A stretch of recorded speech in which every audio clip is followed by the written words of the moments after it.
even if you don't understand how to move chess pieces, what you have here is the phenomenon of how we define ourselves in relationship to the machine. The machine has a name, Deep Thought. It's the computer world champion of chess. Across the board is Garry Kasparov, the human champion. Maybe the best chess player who's ever lived. I mean, the idea of this match is much wider than chess itself. It's man versus the computer. And right now, watching this enormous development of the computers, I mean, people probably have this fear. It's very deep still, but it's a fear. Who knows? Probably in the future, computer will replace us. I mean, will control our life. And chess is probably the only kind of activity, human activity, when we can compare our ability and computers. This has never happened before, not at this level of the game. A game that's come to represent the complexity and intelligence of the human mind, the ability to think. In this arena, man has been unchallenged until now. It is nice to think that no matter what these wonderful computers can do, they can't beat me at my game, by George. And that's gone. Or rather, it's rapidly coming to a close. We never thought that a computer would play at grandmaster level. And here's one already doing it. Chess may be only a game, but not for the grandmaster or for the scientist. But I think the whole notion of man versus machine, it goes really to the heart of human instinct, because we invented the machine. It's our creation.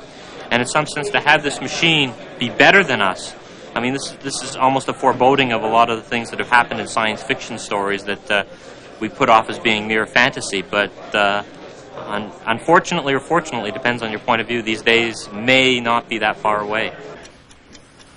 On this day, a game of chess has stirred new possibilities and old feelings. These same emotions have been aroused whenever one talks about computers thinking. And that, in turn, has seemed to me to have something to do with the fact that many human beings seem to get their feeling of dignity, worth, self-respect out of some notion that the human species is different from everything else, from some idea of uniqueness.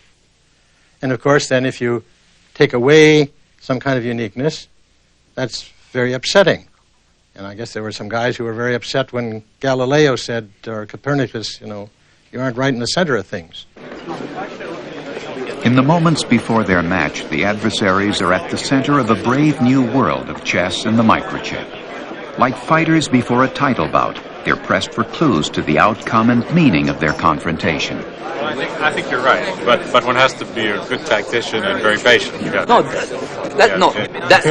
That's true. That's why I said that if computer is much more powerful. Do you feel bad that what you may be doing is like taking away the human creative, soul? I don't think it's taking away the human creative soul. In a sense, we are creating something that's human, try to duplicate the human's behavior. Well, in some sense. Trying to create a super, thing that's unhuman, that's better than humans. Can you do that? With trying to build something that's better than all human in a specific domain. Now, what does that do? Unclear. But doesn't that necessarily have broader implications? No, it doesn't necessarily at all. Because you have to win the chess game. If you can win having 70% or 75 or 60, I thought it was what's the reason here? Kasparov sweating a little. He's talking about representing the human race. Well, we prefer to think of Kasparov as a willing participant in the experiment trying to measure the human limitation in chess intelligence. Okay, we're ready to start. Could we have quiet, please? The experiment is being conducted at the New York Academy of Art, an unlikely laboratory for what became a media event. I'd like to introduce the protagonists. First of all, from Carnegie Mellon University, where they created this. They're now at IBM, incidentally. I'd like to introduce the men and the brains behind Deep Thought. Murray Campbell, and Feng Shang Xu. Hey, can you describe what it was like the day you played Kasparov, what the atmosphere was like in that room? Hostile. Hostile. Seemed like almost all the people there were rooting for Kasparov, except for maybe a few people in computer science who were rooting for the computer. Well, I was at Carnegie Mellon, where the actual computer was located at the time, and we had a small room set aside for spectators, so we assumed they'd all be, people who are familiar with deep thought and who would root for deep thought, but even there, almost no one was rooting for deep thought. Almost everyone was hostile. And now I'd like to introduce a very young man, incredibly young for what he's accomplished, from Baku in the USSR, a man who at 26 can very reasonably claim, and he's being heralded as such, as the greatest chess player in history. I'd like to introduce the champion of the entire world in chess, the world champion, Garry Kasparov. I mean, this is something. This is an event. Kasparov. There's been no one like him in the chess world since Fischer that generates this kind of emotion. It's sort of hero worship. Bad guy, bad boy kind of emotions. That he's just perfect to be the first person to go in. The first world champion to go in with the emerging strong chess programs. Garry, if you were to lose in the next few years to some super machine, what effect do you think the loss by the world champion to a machine will have on chess as a creative and as a business enterprise? You mean within the next 5 years? Yeah. Well, whatever. Okay, thank you. It means that I will be world champion for the next 5 years. Thanks for this compliment. Yeah, I understand. I think we'll find enough human ability to fight, especially against the computer. But if computer beats one day, I don't know what will happen. I don't think that chess will be stopped. But it will be very unpleasant, not only for the chess players, but for the human race itself, because it means that you can provide better mind than the human one.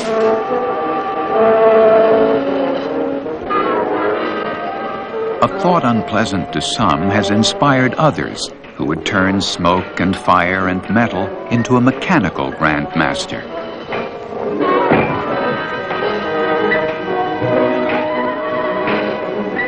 This French film, The Chess Player, told the story of an 18th century Hungarian nobleman who claimed to have done just that 100 years before Frankenstein's monster. The idea has always attracted a crowd, as it did at the royal courts of Europe whenever the Turk came to play. Then as now, the claim that a machine could think for itself had to be proven to a skeptical audience.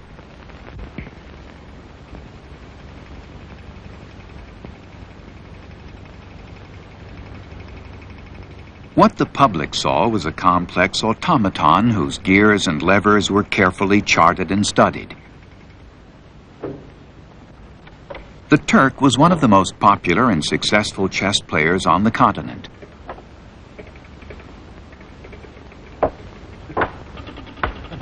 King smiled, so did the inventor, but not Napoleon, who it said was beaten in 19 moves.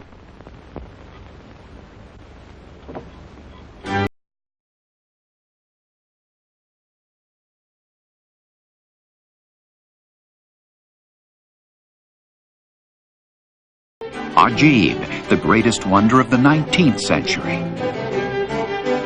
But there was one thing all these early mechanical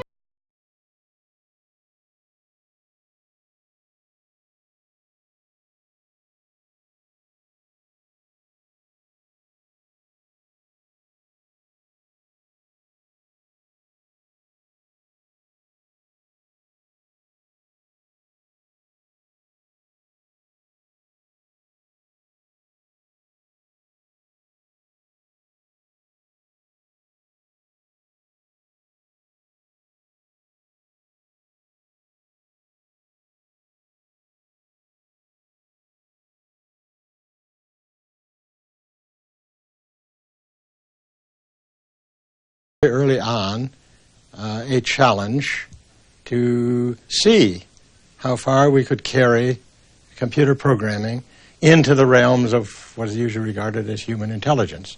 And chess is usually regarded as something that requires deep thought. I guess that's why they named the program that. So it seemed to be a very good area in which to test our ideas of how you can program a computer to be intelligent. Our research work has as its prime motive the investigation of human thinking processes using the electronic computer and also the game of chess. It was provocative, promising, and primitive. In 1959, the idea was to create an artificial intelligence, a machine that thinks the way a human thinks. The machine is now being given the instructions to prepare its next move. It is in its thinking processes now, which last for approximately 6 seconds. 3,000 individual calculations have been done. The machine indicates its move by means of the console light, which indicated that it has moved the pawn 1 square forward. 1 square led to another, and another. For computer scientists, it was an intriguing challenge, since chess depends on a well-defined set of rules, and a finite, if immense, range of possibilities. It was programmable. And once a machine could be programmed to play, why not to win? That was human nature. It's been a dream, one of the initial dreams of computing science since computers were first invented 40 years ago, to be able to build a machine, or in those days write a program that could defeat the human world chess champion. It was just posed as an interesting problem. And it's been 40 years that we've been working very hard on this problem. At first, programmers thought they could succeed by imitating the human player. But by the late 1970s, as computers grew more powerful, scientists began to rethink how the computer game could approach the highest level of play. To beat humans at their own game, it would have to be done the computer's way. You'd think that the human mind is something special. It's more than just a machine. And when you're beat by a machine at something that's considered to be the epitome of intellectual activity, something happens. I mean, either the notion of intelligence or chess or something has to change when this happens. This may be a place to study the nature of problem solving, the potential of the computer. But that's not on the mind of Garry Kasparov as he sits down to begin play against the first computer good enough to challenge a world champion. I'm going to start the clock now. Everyone be quiet and no more talking, please. In the game of chess, every move counts, forming a pattern of attack or defense. The power and role of each piece is determined by its relationship to other pieces on the board. A pawn may be the weakest piece, but on the right square at the right time, it can threaten a king. Both man and machine have the same goal, how in every position to find the best possible move, but they won't find it in the same way. Kasparov calls upon every resource of memory and knowledge, of imagination and inspiration. Deep thought does what a computer does best. Crunches numbers, millions of them. Computers deal with ones and zeros and add and subtract. The Grandmaster deals with initiative, momentum, attacks, defenses. He can't even explain some of the things that he did. If you ask Garry Kasparov why he made a certain move, he'll say, well, it was just the right move. Garry Kasparov why he made a certain move, he'll say, well, it was just the right move, or it feels right. What Garry Kasparov knows is the weight of history, the burden of defending a tradition traceable at least to the 6th century, to India or Persia. When the Caliph of Baghdad was asked, "What is chess?" he answered, "What is life?"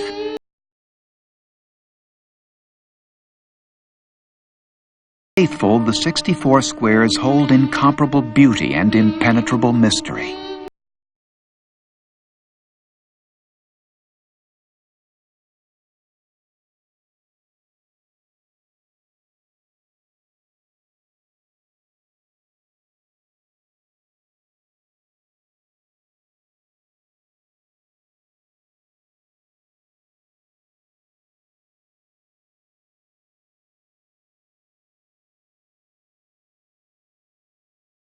fight between these two egos, two intellects, it's the essence of chess, you know. It's an essential point of our struggle. And that's why I think that chess is a very violent sport, because having the match, let's say Kasparov-Karpov, you are trying to destroy the ego of your opponent, and it's two very strong wills. And if you win, it's a big psychological shock for another player. In order to want to compete at chess, in order to want to win at chess, it probably takes a certain type of personality. You need to be very competitive. You need to have a very large ego, really a strong desire to beat someone in some sense. A lot of ego, a lot of resolve, a lot of determination, a lot of arrogance. Then we get down to talent. That's the last part. And if you ain't got the talent, you ain't going to make it. And you got to want to win. I have to destroy it. I have to, that I'm human. I have to remember that this is I have a special strategy how to show the computer's consequences and how to avoid the unpleasant positions for me. And it gives me more confidence playing against computer than if I play versus a strong player. But the idea of the game is still the same: to destroy your opponent ego, your opponent mentality. Even if it's a computer mentality, it doesn't matter.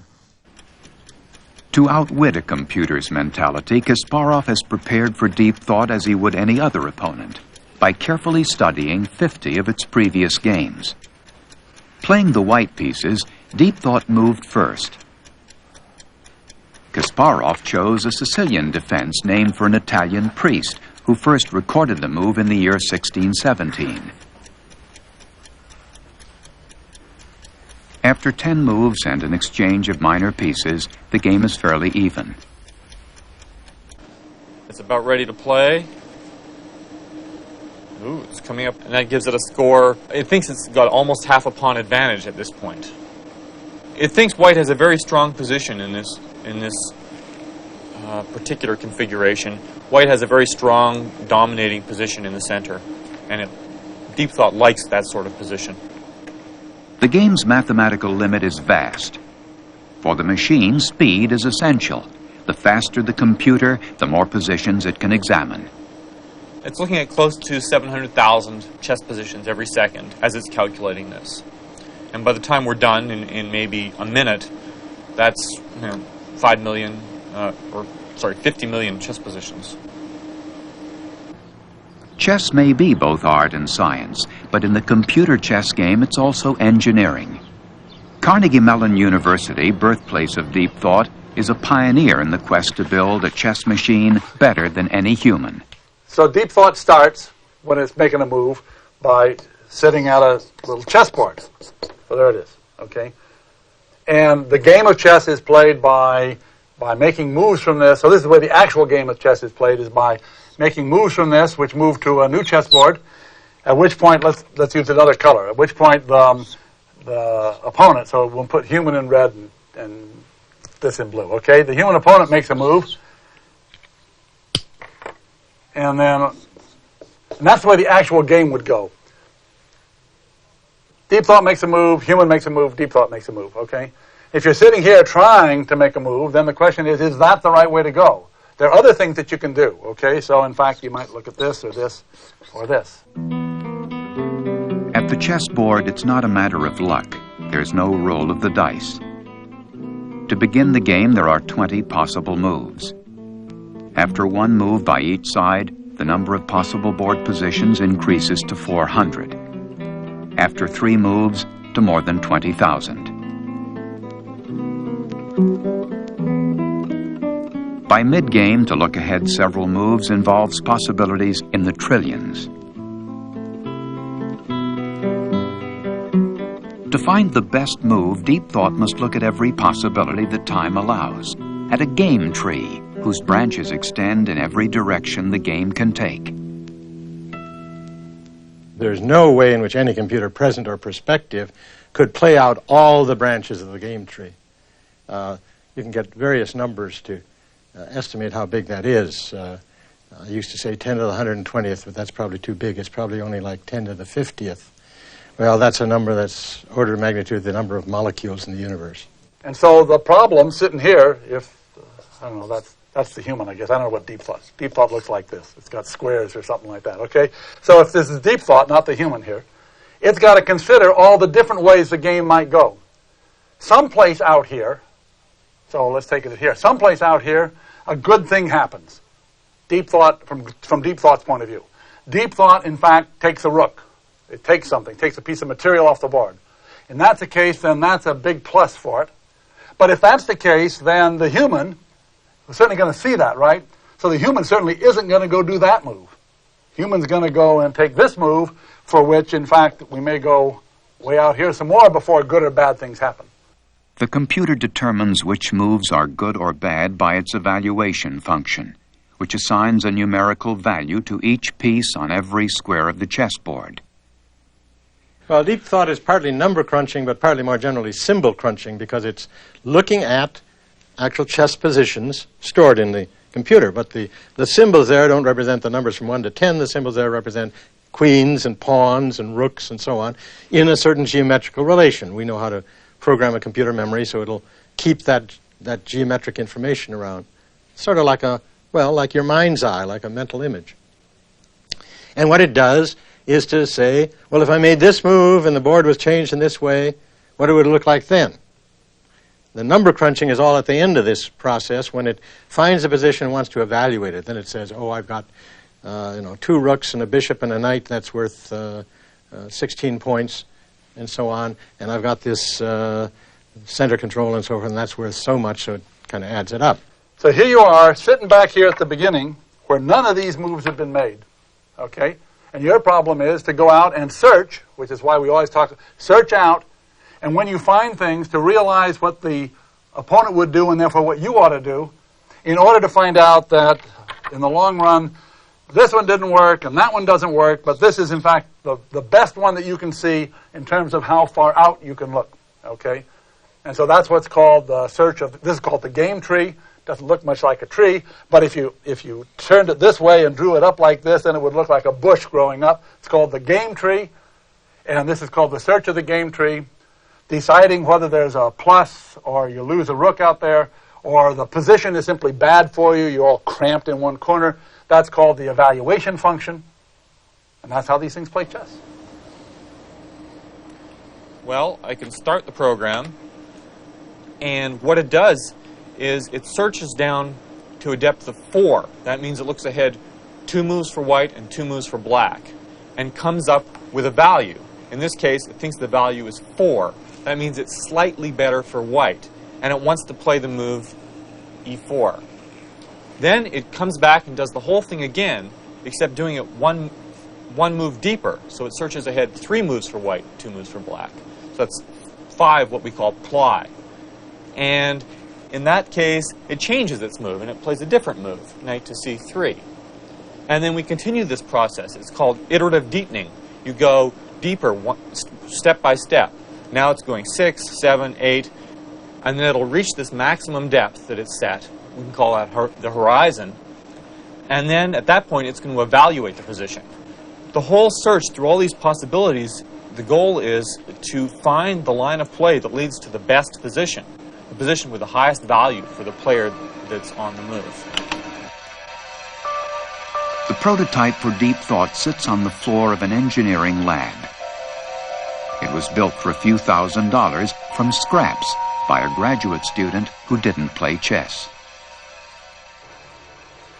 This is deep thought. What are we looking at? You're looking at what's normally called printed circuit board.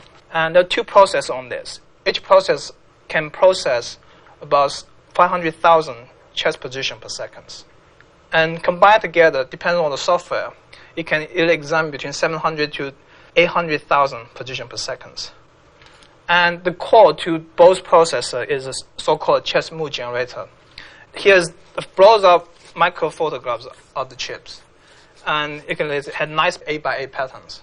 And this is essentially a silicon chessboard. Here's what it physically look like of the chips. On this one, each one is a chips. and each one of them is a chess move generator. A silicon chessboard packed neatly into 2 microprocessors generating close to 1 million positions a second. That's the hardware which allows Deep Thought to search out all possibilities up to 5 moves ahead, and which in the eyes of a human champion can produce unexpected results. Deep Thought has failed to perform a special maneuver to protect its king, called castling. Either Deep Thought has found something Kasparov doesn't see, or it has made a mistake. Either way, the computer is carried forward by the power of its massive search, playing this subtle and cerebral game by what's called brute force. The core of Deep Thought is its brute force search, and that's how it generates all its ideas, quote, ideas, its moves, and so without that, Deep Thought would not play very well at all, without a brute force, a very large brute force search. Brute force. The red light indicates the depth of the search. A special program called Singular Extension helps Deep Thought identify and look deeper into especially promising moves, something it must do to be competitive. To demonstrate singular extension, Deep Thought comes up with a memorable move from a 1938 game between world champions, the Russian Botvinnik and the Cuban Capablanca. It took Botvinnik examining this one position 30 minutes to find the winning move. Deep Thought finds it in 10.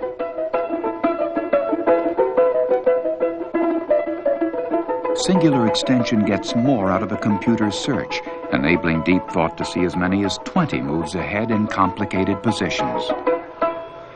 A human looks at 1 or 2 positions in a second, maybe 100 positions when it's considering a move. Deep Thought looks at several million a second. And when you take this over an average 3 minutes moves, you're talking 100 million positions, something like that. Very, very little knowledge, lots of engineering. For Deep Thought, a little knowledge goes a long way, but not without a code of commands that weighs almost 5 pounds. In tournament play, there are time limits.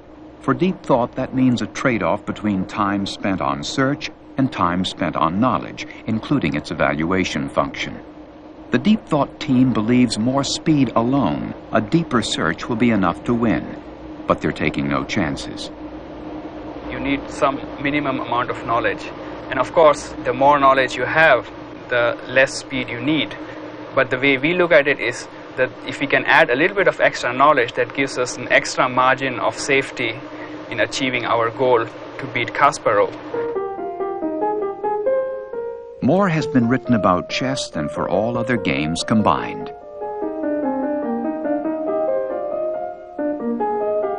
What Kasparov brings to the chessboard includes 1,000 years of recorded history and wisdom, of which Deep Thought knows very little. The computer game is speed and search, not knowledge, but it needs to know some things that only a grand master can teach it. One thing that Deep Thought is lacking is hundreds of years of chess experience, and that kind of experience is necessary for Deep Thought to perform on, the top level. And can you provide a computer with that kind of experience? Yes, and this is particularly what I'm doing, trying to provide Deep Thought with that kind of experience. Deep Thought doesn't think for itself or learn from its mistakes. To fine-tune its performance, the computer is given classic chess problems. If it fails to solve them, its program is re-examined with the help of one of America's best players, Max DeLugie. Have you played Deep Thought? Oh yes, many times. What was the outcome? How have you done? I don't know. I guess Murray keeps the tally. Max tries provocative things to try and discover more weakness in the program, so he doesn't necessarily always play what he thinks is the best move. He will play a less good move in order to test out some idea. There are certain limitations for Deep Thought now, and it's going to be a question of whether brute force will beat out pure intellect. That question has aroused enough curiosity to bring Anatoly Karpov to IBM on a rainy holiday weekend. The world champion for 10 years, no one has won more chess tournaments than Karpov. And no one like Karpov has ever come to IBM not to play chess. King f6, king c3, king e7, king b2. Yeah, g7 should be. G7 should be, yes. G7. And then we don't need to play this. Karpov had been surprised, stunned, by an earlier game he'd played against Deep Thought, which he was almost forced to draw. King c4. The latest line is looking at is king c4. Yeah, no, but just wait. Don't make a mess with the variations. Today isn't a rematch, but a chance to compare his chess thinking with the computer's calculations. Knight take, g7. The computer is considering every conceivable possibility. But I don't have to pretend that I'm seeing everything in the position. I make no such pretensions. In fact, I discard 99% of all possible variations. But what I'm seeing almost as instantly as Deep Thought is calculating and reassessing thousands of variations is the soul, the heart of the position, and I'm right there. How humans play chess hasn't changed in 500 years. Deep Thought is driven by electrical impulses that produce a brute force search. Soviet grandmasters like Lerner and Tal, known as the magician from Riga, respond to more inexplicable urges: instinct, intuition, ingenuity. A computer doesn't know this side of the game, or the hero worship it can inspire.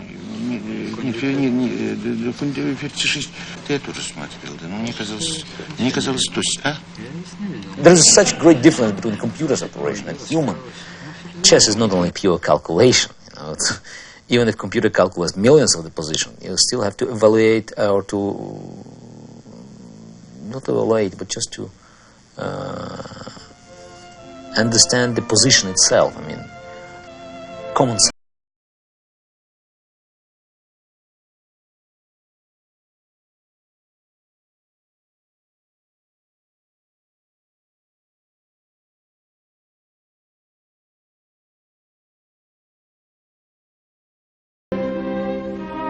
How the machine plays chess is understood, programmable, at least by computer scientists. At the chessboard, it's man who works in mysterious.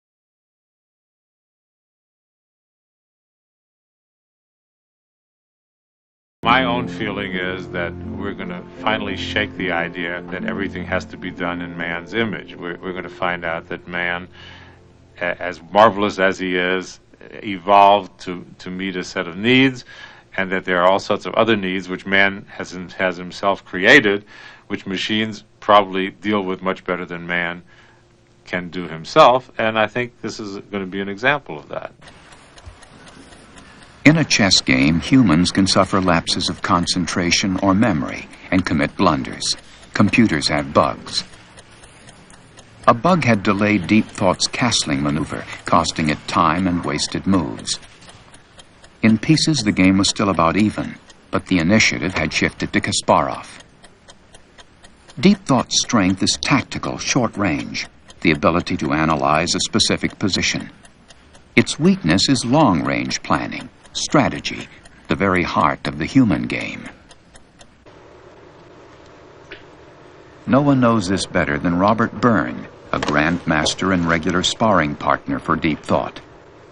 In a series of games, Byrne has tested the machine's capabilities, strategy, and tactics. I'm bringing things around to the queen side. I want to attack. I mean, is Deep Thought at this point doing things that a human opponent would not be doing? Well, yes, Deep Thought has been having trouble forming a plan. And a human would try something, even if incorrect, would try to become more active. In the beginning, DT can play second-rate strategy, which it did here, misplaced some pieces. But once the pieces are on the squares where DT puts them, it slowly integrates them given time. So it makes use of the situation in which it finds itself. That's not just in this game. DT does that. Byrne has won and lost against DT, and familiarity has bred respect. The outlook for humans is not too good, because the two games that I won from Deep Thought were very beautifully played by me. Now, if that's the only way, you see the point. If that's the only way Deep Thought can be beaten, is by doing a virtual tour de force, then in the long run, unless you can think of some other way to beat it, it's going to come out ahead, because you can't turn these out every day. The first game that I won from Deep Thought contained the best combination I've played in at least 10 years. But Byrne plays on, drawn to the challenge, analyzing, even marveling at the computer's game. You see, there's a pin on that rook, but not after this there isn't. You see, the rook is defended now by two pieces. My rook is attacked. So, and I was thinking of doing this because my game is now very bad. I was thinking of, and probably should have, just given up the exchange here. You can't make a mistake. You can't lose your concentration. If you're doing it pretty well, 40 moves, you must find the best 41st move. Because that's the greatest advantage of the computer, is stability. Computer doesn't lose hope. Computer doesn't care about, previous mistake. No psychological hesitations. The machine will see some cleverness that the human being had not conceptualized. And I see that all the time with high-tech and with other computers. They do things that are very difficult for humans to understand. And for instance, on defense, they will defend like iron. They see all the possibilities and they very objectively deal with all of them, try to ward off the most dangerous ones and maybe have to accede to the less dangerous ones. Whereas a human being usually collapses under that kind of pressure and eventually makes a mistake and loses. Some people are very upset by this. They don't like the idea of a machine triumphing. But you can look at it another way. There was these geniuses, Feng Shui-Shu, Murray Campbell, Thomas Anantaraman. That's a human achievement, what they did. So DT didn't put itself together. Humans did.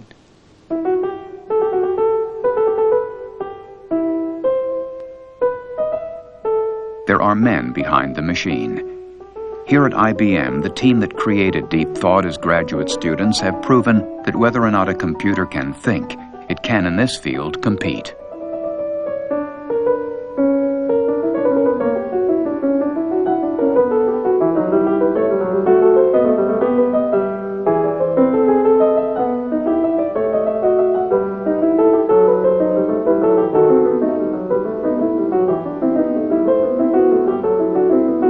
Deep Thought is the first computer to play at Grandmaster level, compiling a list of important victims that grows as it gets deeper and deeper into the game.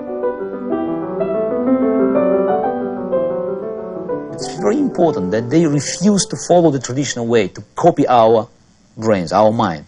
And they try to use only computers' advantages, calculation, evaluation, etc. And that's the best way now. But I'm not sure that the computer will beat world champion, because it's a difference to beat players, chess players, strong grandmasters, even contenders and the world champion. Because world champion is absolutely the best, and his greatest advantage, I mean, his greatest ability is to find a new way in chess. And it will be something you can't explain in the computer. It's a big issue of psychological interest about what lets a Kasparov play the kind of chess and show the kind of performance, given, for instance, he would not like this way of saying it, I'm sure, given that he only can search a little bit. You have to feel chess game. You have to feel the harmony of chess pieces at the board. It's beyond computer's capability. It's no doubt, and I'm sure it won't be available even in the future.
Tradition and culture have bestowed upon the world chess champion an aura of mythic mental powers that will not be easily conceded to a machine.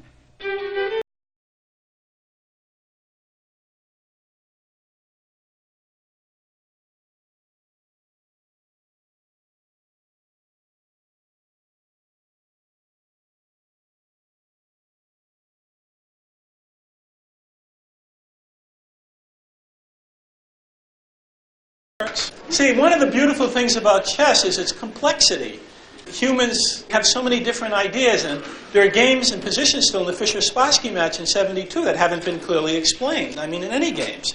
Of course, computers are threatening in the long run to take some of that mystery away. Some of the thing that puts the human on the frontier of knowledge.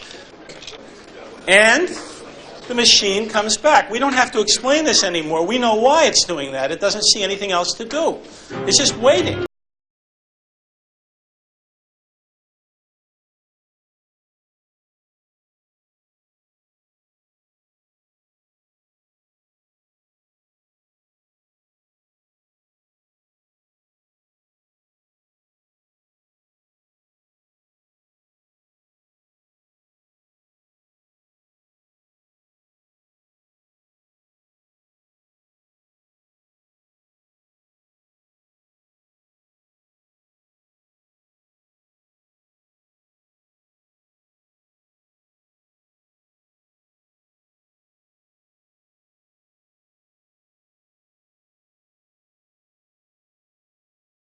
At D1, the computer is playing on, but he's a piece behind.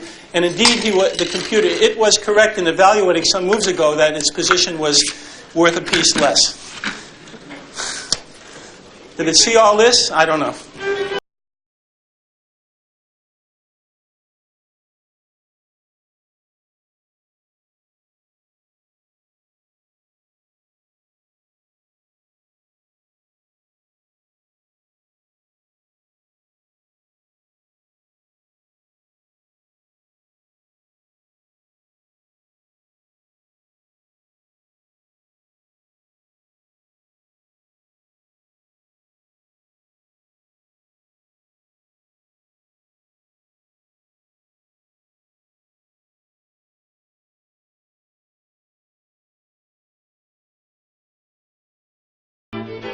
Murray, can you just explain how resignation takes place? Say, I give up. We discussed before the game when the evaluation function got below a certain level, we would resign, and it hasn't gotten below that level yet. What is that level? But it was 700 points, which was a pawn is 128 points, so that's about 4 pawns.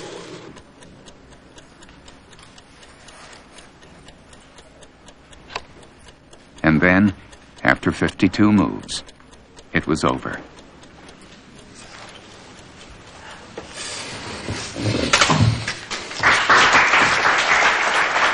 Rook to E2 by Garry Kasparov, and in this position, the computer admits defeat.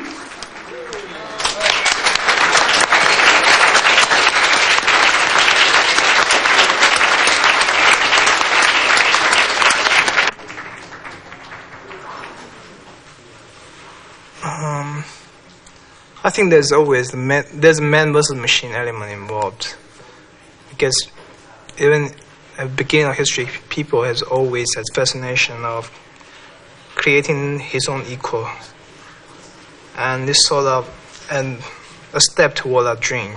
Of course, it's a failed step, but it's interesting anyway. After 2.5 hours, Kasparov had prevailed, but it was like no other game he had ever played. Should I explain something else? Yes. Okay, I did it well. Yes. Yes.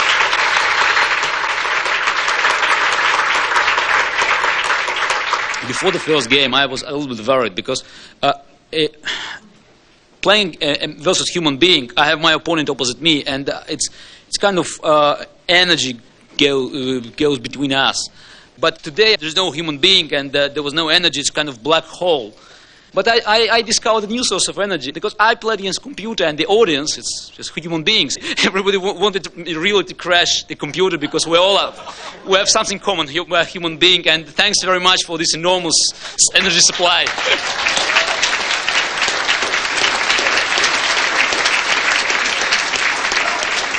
You know, people felt vindicated today, it seemed to me. We, humanity, had a common triumph. The computer people, of course, are always saying that, that their triumph is a triumph for humanity as well, and that isn't this, this is one more reflection of all the things that we, are capable of and what we can create. But we don't emotionally feel that way. I mean, we root for the lone Kasparov here. For many, the unthinkable had been avoided. For others, what lay ahead was the inevitable.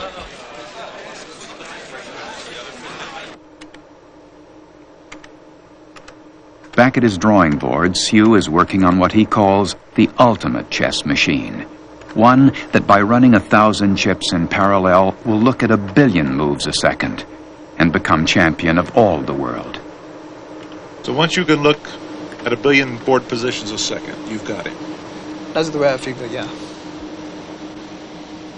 Is it just a matter of time before Kasparov is defeated by Deep Thought or by Deep Thought's successor? I think so. A matter of not very long time. Yes, in the forever future, yes.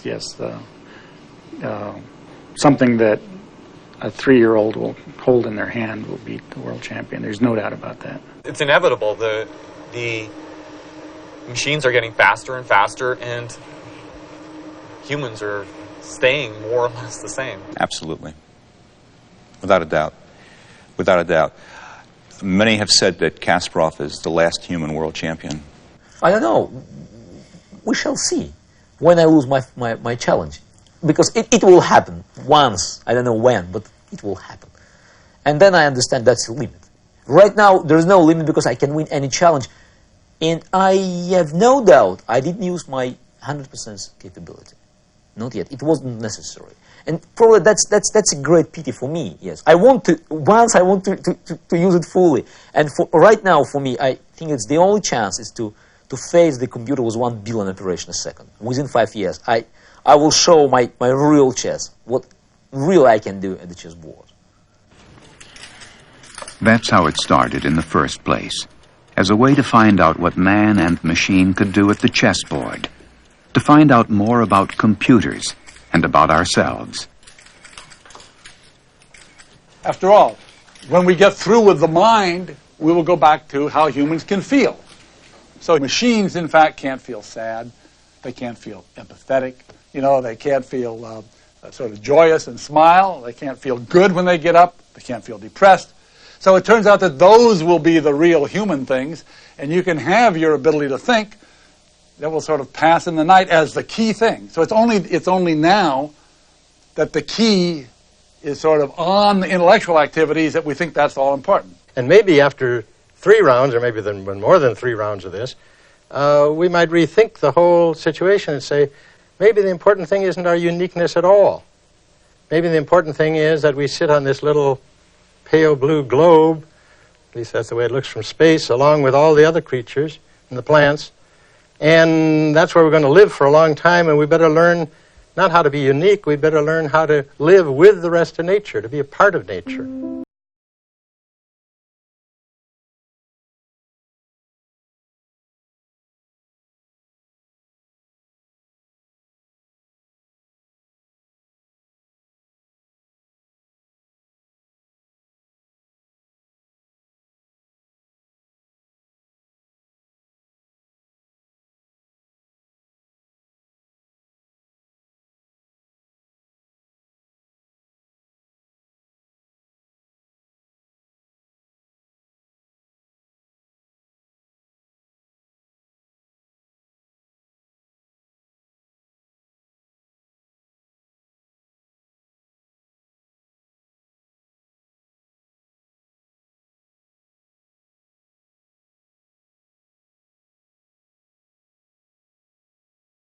We human beings don't really understand ourselves.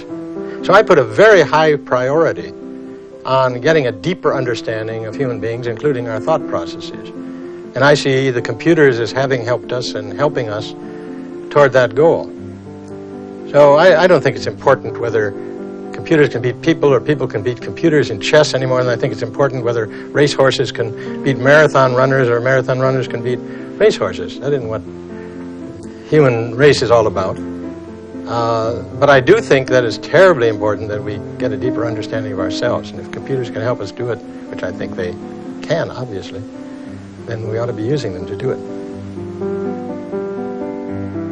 We have some perspective in the future, not only computers. We can find something, we can create something new beyond the computer's ability, computer's imagination, let's say. And that the human being is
funding for